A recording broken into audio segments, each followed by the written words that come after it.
Welcome to my beginner tutorial series in Learning Android Studio. Android Studio is a tool that you use to develop an Android app, and it's considered an integrated development environment.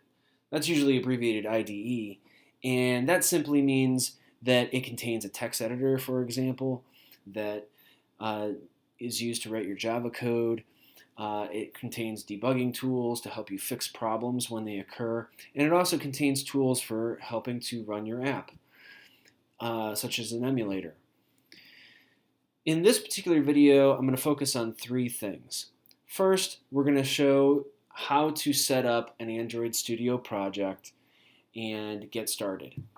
Secondly, I'm going to go out of my way to explicitly show you how and where things are organized in Android Studio, where to write your code, where to design how your app is going to look, where your resources go, that kind of thing. And third, I'm going to demonstrate examples of debugging and running your app, because inevitably you're going to run into problems and you're going to need to fix them. So I'm going to show you debugging right in the very first video of this series, and then also how to run your finished app. Prior to starting this series, you should already have some experience with Java. All of my students end up finishing a beginner unit in Java and already have experience using Eclipse, so the transition into Android Studio is a lot easier. So it is helpful if you have some experience with Java before you start this series, but in the next couple of videos, it's not going to be paramount. Secondly, you're going to need Java installed. So if you don't already have Java installed, go to oracle.com, or you can just Google Java JRE, that means Java Runtime Environment, and get Java installed on your computer. You also need the Software Development Kit, that's abbreviated SDK, and that is also available at oracle.com for free. And third, you also need Android Studio installed. So if you need to get any of those, pause this video and continue when you're ready. This is a quick demonstration of the app that we intend on building in this video. In this app, we accept two inputs. The top input is a number, so if I click into the app, we get a pop-up that allows us to put in numbers, so I'll put 10 in the top box. In the second box, I'll put 20, and when I click the Add button, those two numbers are added together, and the result is displayed down here as 30. So just to demonstrate again, I could put in 20 in the top box, and I could put 30 in the second box, and when I click the Add button, 50 is displayed as the result. Let's go ahead and build that app. Now we're ready to demonstrate how to set up your first project in Android Studio. So when you first launch it, you're going to have a screen that looks like this if you don't have any other projects made. And it's simply a wizard that's going to walk you through the setup. So I'm going to go ahead and just click Next on the welcome screen. I'm going to accept the standard setup. And here it wants to download all of these tools. So I'm just going to go ahead and click Finish. Here's where it may end up taking a little bit of time, so I'm going to let this finish and then we'll continue with the video when it's done. Okay, my installation is now done, and that does take a while, so you can now click the blue Finish button in the lower right hand corner.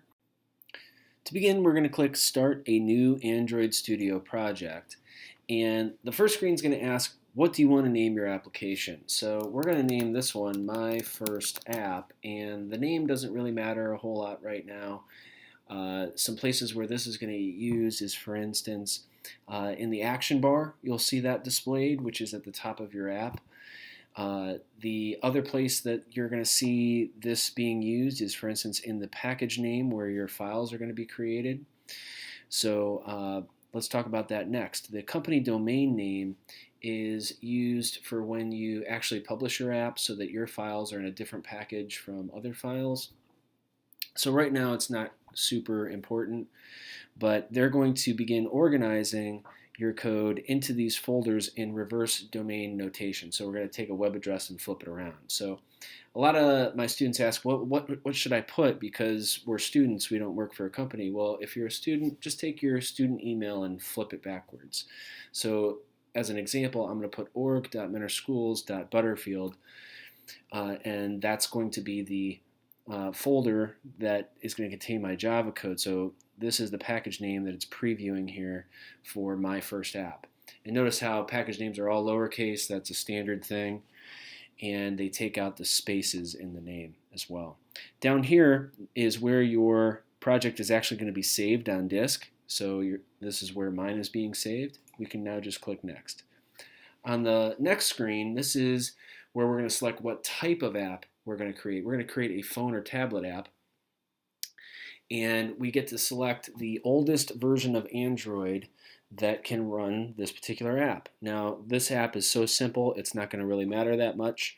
So we're just going to select API 15, which is nicknamed Ice Cream Sandwich. All of Android's API levels have a dessert nickname to them. So like there's Ice Cream Sandwich, there's Jelly Bean, Kit Kat, Lollipop, things like that. Ice Cream Sandwich would be just fine for what we're doing today. Now go ahead and click Next. And for educational purposes, we're going to do a empty activity. An activity is like the screen that you're looking at in Android. So we're going to make a one-screen app for this introductory video, and it's going to be an empty activity. Let's go ahead and hit Next. Now, it wants to create two files for this activity. The first thing is the Java code that will run this activity. So the Java code is going to be called main activity. Notice the uppercase M and the uppercase A. That's a standard class name for Java code. So this is going to be the Java class. It's also going to create an XML file called activity_main. And the XML file will describe what this layout over here looks like. So we're just going to leave these the way they are and click Finish. So the first time that you run Android Studio, it's got to set up all the preferences and everything. So yours is probably going to go a little slower than mine because I've already created an app and it set up all those preferences in advance. So take note down at the bottom, you're going to have this blue bar that shows the progress of creating the app, and then it'll say finished over here when it's actually done. So here it'll say Gradle build finished in 12 seconds. You're also going to get two tabs immediately. The main activity tab, which this is basically the default that is put in here for you. And then you're also going to have a tab for the way that your app looks to start. So this is the activity_main.xml file, and it gives you a little preview of what it looks like over here. But let's talk about the project itself over here so you know how to navigate it. So don't skip this part. This is really important. Over here is how you're going to navigate through all the different parts of your projects as they get more and more complex. So you can see right off the bat, if I were to shrink this down, we're going to be in this folder called Android. We could look at different ways to see our app. We could see all the packages that are in it. We could see the project as it is on disk. We could see what Android cares about. So you're really going to keep it on Android right here because these are all the files that you're going to manipulate, change, and do things with. So have it on Android here, and then you can drill into these folders like manifest, Java, and res, which stands for resources. So let me talk about each one of those right now. So the Java folder is obviously where you're going to put all your Java code. And notice how it created three packages here. The first one of which is consider that your official one. This is where you're going to build your Java files, and you can put them in here. And then there's testing versions underneath. Down here under resources, or res for resources, you've got folders for drawables. That's like your application icon, or pictures that you want to include. You would put that in this folder. The layout folder we're going to work with today. This is the file that if I somehow closed this tab, I could reopen it here. This is where it's actually at. And then you have other files as well. One in particular that's going to be pretty important later on is the values package, and the values store things like your app name. So if I look under the strings XML file, it's holding a reference to the name of our project as app name. So it nicknames that. Anywhere that we put app name in our project and we want to change it to something else like my Edition app, all we have to do is reference this in multiple places and change it once here. That's a much more efficient way to deal with strings throughout your project. So here we create references to strings that we want to have one place to update, and that change is reflected up everywhere else. All right, so this values folder is going to be more important as we move forward. But the two files that we're going to be editing in this video are main activity. So if you somehow accidentally close it in your tabs up here, you can get back to it by clicking this. And your activity underscore main, which is right here. I'm going to go ahead and close the strings file since we're not going to be changing that in this video. A final thing that I'll note is that there is this manifest up here. This is what is loaded in when your project loads into your Android emulator or device that you're going to use to preview your app. And it specifies, I'll go ahead and open up this now, which activity is going to be your starter activity. So you can see here it says that the main activity is a starter activity. So that's the main method, for instance. It's a launcher activity. And you can have multiple entry points into your activity if you wanted. But the manifest is where we're going to specify that. Okay, I'm going to go ahead and close that now that we've had a little tour of your project structure. One other thing that I'd like to do before we start developing is change one preference. And if you go up to Android Studio and you select Preferences, what we're going to add here is like the code prediction for your imports. I find that in years past, students will have something red on the screen and they're wondering, what am I doing wrong? Well, usually it's just an import that you need to bring into your Java file. So to auto import, we can go down here under editor, expand that out, expand out general, and you have this category called auto import. And by default, these two are not checked. So the first thing that you may want to have checked is optimize your imports on the fly. And the second one is add unambiguous imports on the fly. And that means that if it recognizes that something needs to be imported, just do it. And that seems to help out beginner students a lot. So I'm going to go ahead and click OK, and we'll continue on from that point. All right, so now that we've had a little bit of tour of Android Studio, let's start developing. Let's begin developing the app in the Visual Designer so we can see what we're doing. Now, by default, you may have the blueprint open and the designer view. That's an option with these tabs. I tend to just be in the designer view, but if you lose track of the names of these things, you can flip over to blueprint and spot them pretty easy if you wanted to do it that way. Another thing I'm going to do is if you lose track of these tabs, you can reopen it here in Project. Or if you double click this, it'll shrink down the project and you get some more room in here. You can also zoom in here and zoom out, and that might be helpful for you. All right, so let's start with a blank template. I'm going to select this Hello World by clicking it and pushing the delete key on my keyboard, and that's just going to get rid of it. We are in a constraint layout right now, so if you notice in the component tree, we have a constraint layout. That means that when we drag and drop things in here, we can position them based upon what they're tied to. So let me demonstrate that. Let's add two text boxes, which are called edit text. So we're going to go to the palette, and in the text category, we're going to grab an edit text, which is the top choice here. It's called plain text, and drag one of those in. And notice these little green anchors that are around this particular control. And those anchors here are what we are going to use to constrain it to a particular part of the screen. So if I click and drag so that it's basically like glued to the side, it pulls it in that direction. Now if I take the other side and I pull it and attach it to that side, they are now pulling equally left and right, which centers it. And if I wanted to offset it, over in the properties, I could do that by moving this slider to the left or to the right.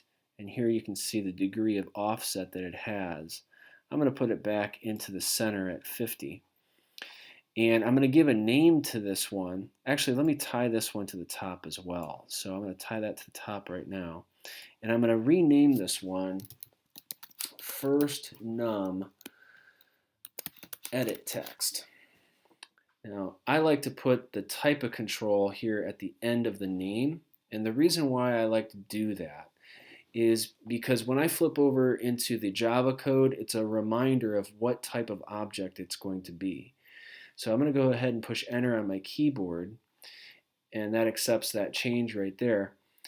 Now the type of input that I want is not going to be text-based. I want numbers. All right, so I'm going to just check the box for numbers, and that's just going to be the little pop-up box for the user that is the keyboard that they're going to use to put text in there. All right, so now I can close that, and for the hint, that's going to be like the faded text here that tells them what to type. So I'm going to put enter a number, and we're going to ignore the pop-up that's there. And then down here under text, we're going to take out name. So instead we have this hint there that says what to do until they begin doing it. And that's helpful for the user. Okay, now we're going to do basically the same thing with another text box here. So I'm going to go ahead and add another plain text underneath. But I'm going to glue this one to the bottom. So it's relative to that right there. And I'm going to glue it to the right, and I'm going to glue it to the left. Now if you make a mistake, let's say you don't want this glued, notice how when I hover over it in red, I can click it and it goes away. If I wanted all the constraints to go away, I could click this, and that gets rid of them. So let me redo that real quick. All right, now the second one is going to be our second number.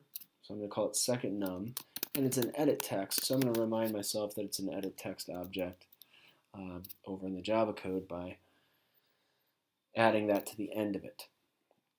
Now the input type, just like the other one, is going to be a number. And for the hint, I'll say enter a number. And the text will be blank.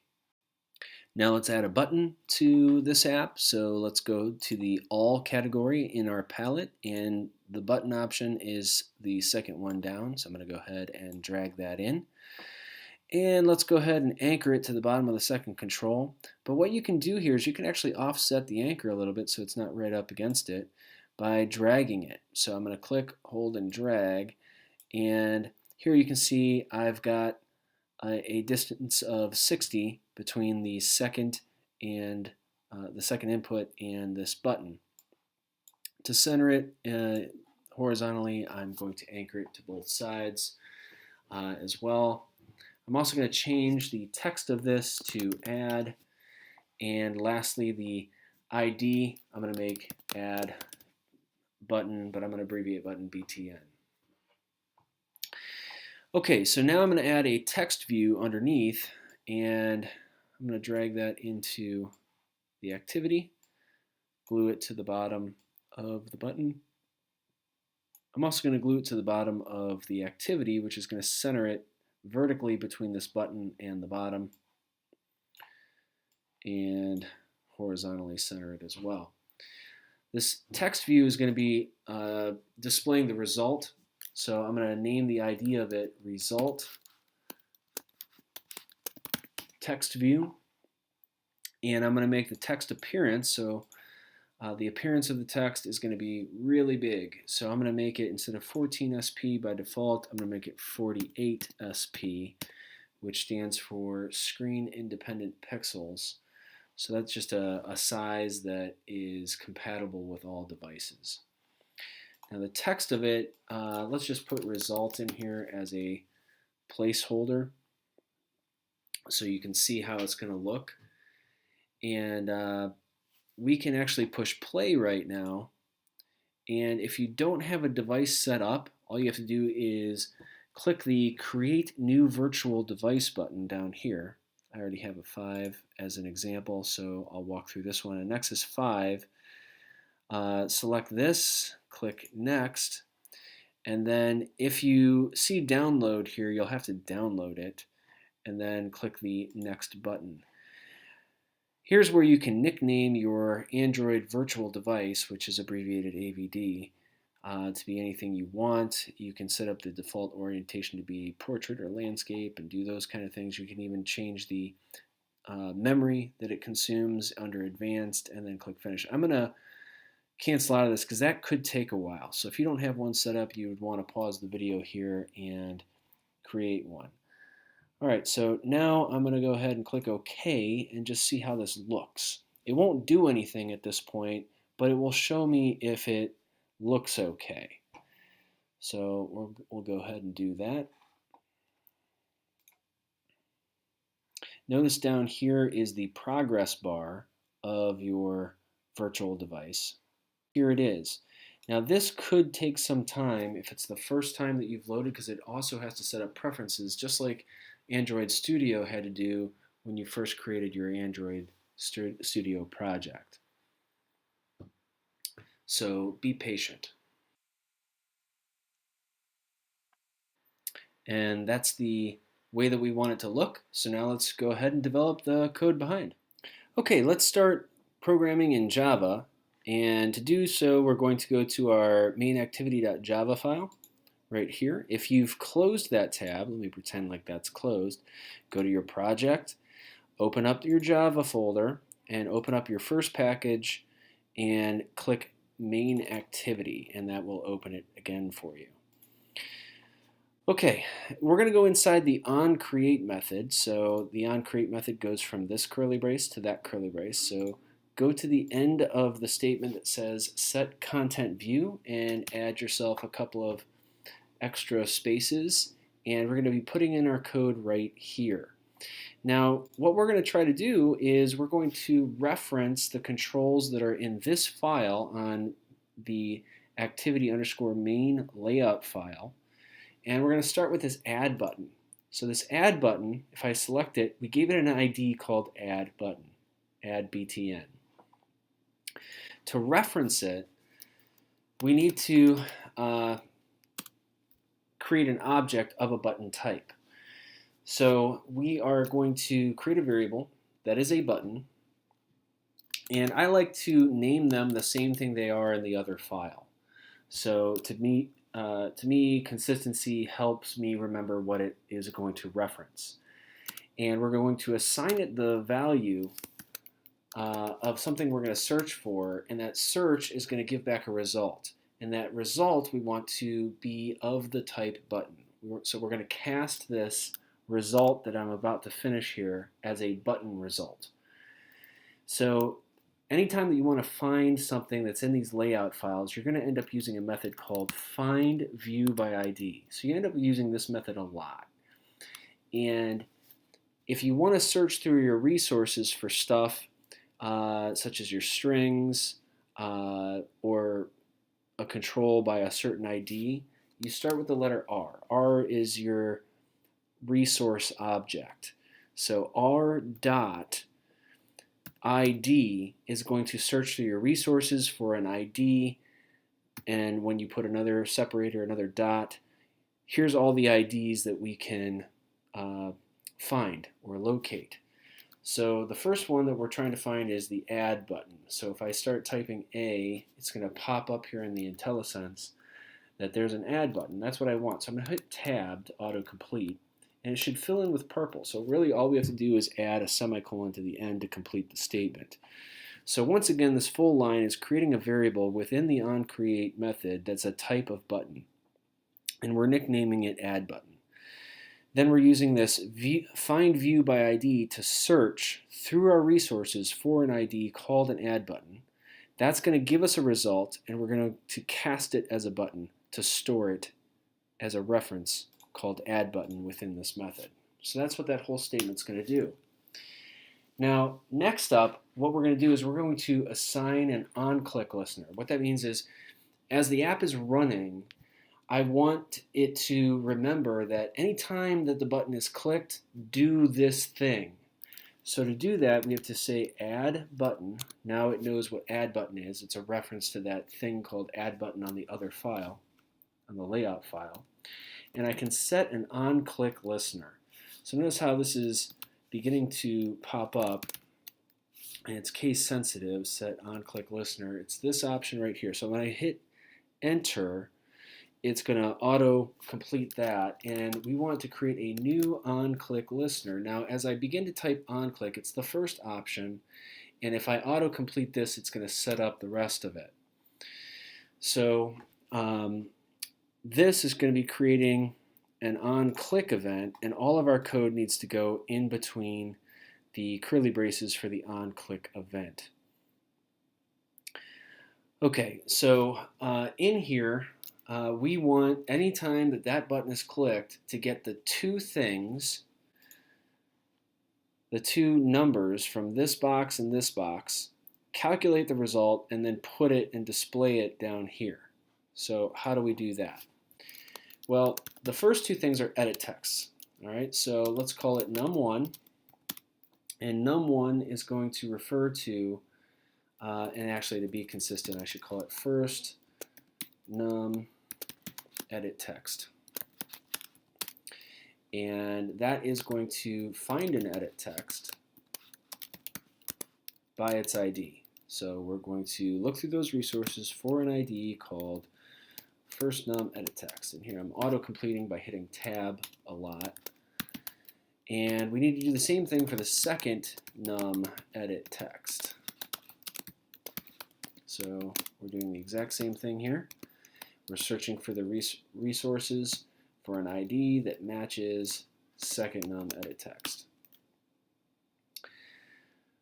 Okay, lastly, we need to put the result in something, so let's go ahead and do that right now. The result is actually a text view, so it's a little different from an edit text.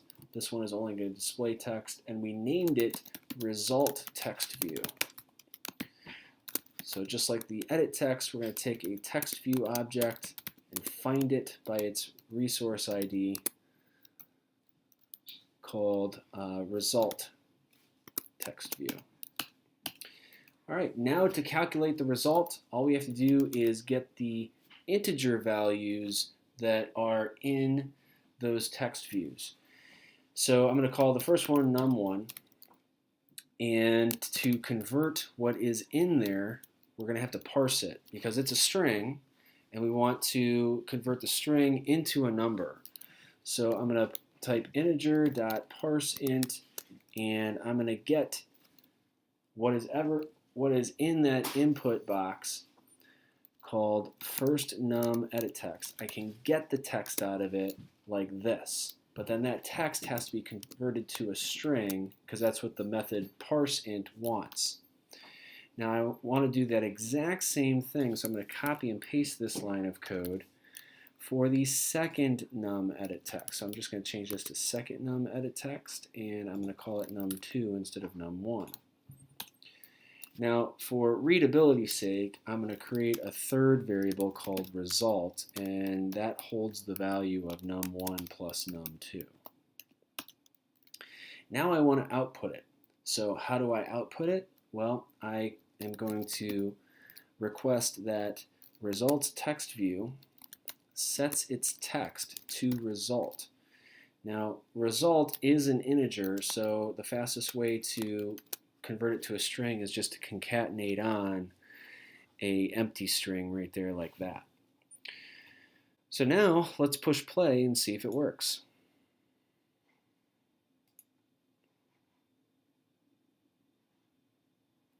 So down here, again, you'll have to be patient and let it load. So down here you can see the progress bar. The first time that you try to run it, it's slow. But let's go ahead and enter in a number like 10. And then 20, and then let me shrink this down and click add, and it displays the result. Just to prove that it works again, let's add a number like 50, and 60, and we should get 110 as the result. So if I click add, I get 110. Okay, so everything's working. Next up, let's talk about debugging an app that doesn't work. So now let's talk about debugging. Debugging is the process of fixing your app when it's not working. And you're going to need these skills even if you got it working on the first try. So Android Studio comes with a number of tools that will help you step through your code and see what's going on one instruction at a time. So this is how we do it. Let's pretend like we got this message right here that says my first app has stopped. And that's all the information we have. All right, so what we're going to do here is I'm going to go ahead and click stop, and I'm going to put what's called a breakpoint in my app. I'm going to put a breakpoint inside of the onClick method because the app ran up until the point where I clicked add. When I clicked add, that's when it failed. So there's something wrong in this code here. So now what I'm going to do is I'm going to go up to run, and I'm going to select the debug option. Now it's going to come up with, okay, what would you like to run? Well, we're just going to run our app. But if there were multiple entry points into our app, we might want to run main activity directly or whatnot. But in this case, it's such a small program, we can just run the app. All right, so now this is going to come up in the emulator. It should give us a message that's saying that it's turning on the debugger portion, so be patient. And now we only put a breakpoint in here to pause the program after we click that button right there. So let's put in some information here. I'm going to put a 2 and a 3, and then I'm going to click add. Let me go ahead and shrink that down too. So I'm going to click add, and now my program is paused at the instruction that is the first thing in the onClick method. All right, so down here is going to be your console. It's going to show you the values that your variables are holding. And we can basically move this program forward one instruction at a time. Now what I'm going to do here is I'm going to go to the Run menu, and your options for moving forward within the program are Step Over, Step Into, and Step Out. Those are going to be the three ones that you use the most. Step Over means I don't need to drill into this line and, for instance, go into the Find View by ID method. I just want to step to the next line.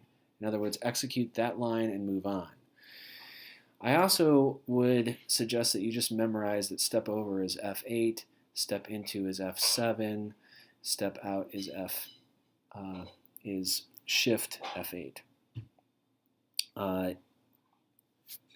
That's going to be really helpful for fast debugging. Okay, so Step Over will just go to the next line. Step Into will go into any methods that are taking place. And Step Out will return you from a method that you're in into the method that called it. All right, so those are the ones you're going to use. So I'm going to do Step Over first, which just moves it forward one line. Now down here, you can see over here the result that it found an object. If it says null here, that's a problem. It means it never found the control that you're looking for. It also is going to print these out down here as we go. So I'm going to go forward a couple of lines. So I'm going to hold down the function key on my keyboard and push F8 and get a couple more results. Okay, so up to this point here, I'm looking in this view right here. I found some objects. I found the first num, I found the second num, I found the result. Num1 parsed to 2, num2 parsed to 3, and the result of adding num1 and num2 was 5. So now this is where I planted the error that we're supposed to find. Result rate, the setText method is supposed to take a string object, and I gave it an integer on purpose. So as I move forward now on this next line, so if I were to step over, this is where it's going to say I've got a whole bunch of errors. So this should trigger in your mind that there is an error on that particular line because it's now jumping into other stuff. We got a null value, things of that nature. So all of these lines executed okay except for this last one. The problem that I planted in here was that we had to concatenate result with an empty string to turn it into a string, because that's what the setText method is requiring as input. So now that it runs, we should be able to push play again. Let me go ahead and restart the app now that we've discovered what the error is.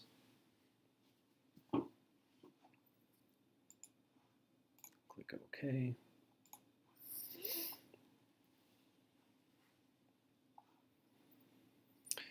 And by the way, those breakpoints, you can have as many as you need. So you could build those up if you wanted to pause and continue. All right, so to test this app, let me put in something like 7 and 8. Shrink that down, click Add, and we get 15. So now the app is running again. And that's how you step through code one line at a time and see what happens. If a particular line causes the app to crash, you know that's where the error is at, and you can address it. Before you move on to the next video in the series, let me review some important points in this video. For instance, the first thing that we demonstrated was setting up an Android Studio project. There's some details of that should be pretty important for coming projects, like for instance, where your project is actually being saved and what API level did you select. The second thing that I demonstrated was the typical places that you're going to be moving around in Android Studio. For instance, where your main activity got saved and the layout file for that main activity. You're going to be going back and forth into those folders quite a bit. So navigating through Android Studio is something that you should be comfortable with, at least in those areas that we did in this video for future videos. And lastly, I also demonstrated some debugging tips and how to run your app in Android Studio. I cannot stress this more, that debugging is such an important skill that you need to start learning how to do that from the very first Android app that you develop. So if you need to, go back and review those parts of the video that went over those important points, and then go on to the next video in this series.